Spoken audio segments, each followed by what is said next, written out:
So the first exercise in our circuit today, mobility-wise, our ramp, is an inner thigh, half-kneeling inner thigh adductor stretch. So basically what you want to do is get yourself in a position whereby the leg is straight and the foot is flat. Try not to let the leg or the foot roll towards the inside. You'll get more of a stretch if you keep the foot flat.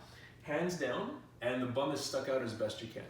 So the idea here is to kind of lean backwards. You don't have to kind of drop into it terribly too much. Just lean backwards, making sure that your lower back doesn't round. So if you can keep your lower back in that arched position and just rock back and forth, you'll get a good amount of stretch on the inner thigh on that side. We do about 10 times per side. Hold it for about a second or so, and then do the same thing. Okay, so the next exercise number 2, is a pigeon glute stretch. People have seen and done this before. So basically what you want to do is take one leg, put it out in front of you, and you're sitting on it. Back leg should be pistol straight. Point the toes. Personally, I get a cramp if the foot's in this position, so I kind of like putting my toes backwards this way. And essentially keeping about a 90-degree angle right in through there, and just kind of sit right down on that hip. So chest is proud, and you lean as far forward as you can, and rock from side to find a couple of tight spots. So for my right side, my tight spot is right around there. When I do my left, I can't actually go that far. So I have to find the spots that will actually give me the release that I need. Hold it for about 4 or 5 seconds, switch it up, and then you do the same thing on the other side. Okay, so exercise number 3 is called hip circumductions in a high plank position.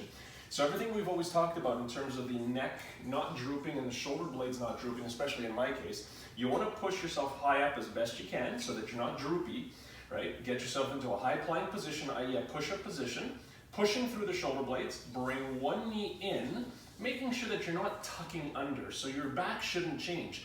You keep yourself in this position, draw big circles as far as you can to make sure that your body's not twisting or turning. This is purely a hip dissociation exercise to make sure the hip is doing what it can without getting the lower back involved. And then you would do the same thing. Exercise number 4 is the standing lat stretch.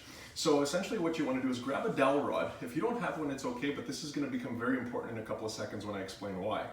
Back is flat, head is flush up against the wall, arms are parallel to one another. Those are your 3 cues. So essentially make sure that your pinky is on the stick, right? Back on there, elbows and forearms as parallel as you can, and the whole idea is to make sure you can go as high as you can, making sure that the pinkies, the elbows, and the back stay flush to where we talked about before. You'll notice that there's going to be a temptation for the arms to open up this way. You don't want to let that happen. Keep that tucked in. Otherwise, that's telling us that your lats are a little too tight, making sure that your ribs don't overflare as well. About 12 of those, 2-second hold at the top. Okay, so the next exercise in our series of mobility exercise for this week is a squat toe touch. So essentially it's a combination of a couple of exercises to stretch and strengthen your body, and as well getting a little bit more hip mobility. Basically dive down, knees are straight. You're gonna tuck your fingers underneath your toes and just gonna get a good hamstring stretch. From there, have a seat as you're pulling up on your toes. Nice and tall chest, as if you're pulling upwards on your toes. It'll straighten up your back. Lift one arm up in the sky, lift the other arm up in the sky, stand up from there. Ceiling's a little too low, and then you dive bomb again, squat down, nice and tall, pull upwards on the toes, one arm goes up, the other arm goes up, stand up nice and tall. So the next exercise is actually a nifty one for the season, golf tubing rotations. We're gonna use a tube, an elastic tubing or some type of stretch band, pull it across the torso so that it touches the chest.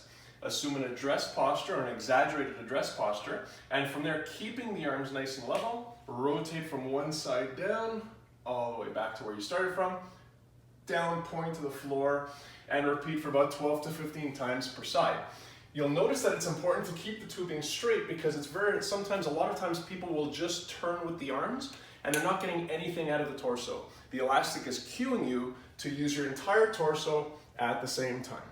Okay, and the last one in the series of our mobility drills is a tubing pull apart and a back lunge. Combination exercise for your posture, hip strength, and hip mobility. Okay, so basically what you do, grab your trusty little tubing again, pull it across your chest, but while you're pulling it across the chest, drop into a back lunge, come and reset back to where you started from, repeat the same thing on the other side as you're pulling the tubing apart.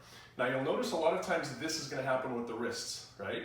So that's not allowable. Why? Because you'll actually lose a lot of effort from your shoulder blades. If I push my wrist straighter, I'm gaining an extra 1 or 2 inches per side of tension from the tubing, which allows my shoulder postural muscles to do the job they were required to do.